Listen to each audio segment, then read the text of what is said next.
আপনি কিয়ামতের আলামত জানতে চাইছেন? শুনেন, কিয়ামতের আলামত হচ্ছে বর্তমানে অনেক মসজিদ আছে যাদের মুতাল্লি, সেক্রেটারি, সভাপতি নামাজি নাই, দিনদার নাই, পরেজগার নাই, যারা মদখোর, জিনাখোর, বেবিচার করেছে, সেই মানুষগুলো মসজিদের দায়িত্ব নিয়ে বসে আছে, যাদের মসজিদের সঙ্গে কোনো সম্পর্কই নাই, অথচ তারা মসজিদের মুতাল্লি, মসজিদের সেক্রেটারি, মসজিদের সভাপতি হয়ে বসে আছে।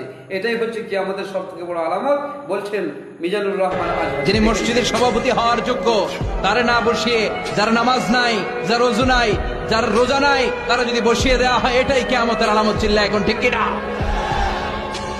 সভাপতি হওয়ার যোগ্যতা নেই সভাপতি, সেক্রেটারি হওয়ার যোগ্যতা নেই। মসজিদের সভাপতি, সেক্রেটারি তো সে হবে যার সাথে মসজিদের আলাকাত বেশি, যে মসজিদে ভালোবাসে, যে সিজনাল নামাজি না, 5 ওয়াক্ত নামাজ আসার চেষ্টা করে, যে মুয়াজ্জিন না থাকলে নিজে ঝাড়ু দিয়ে মসজিদ পরিষ্কার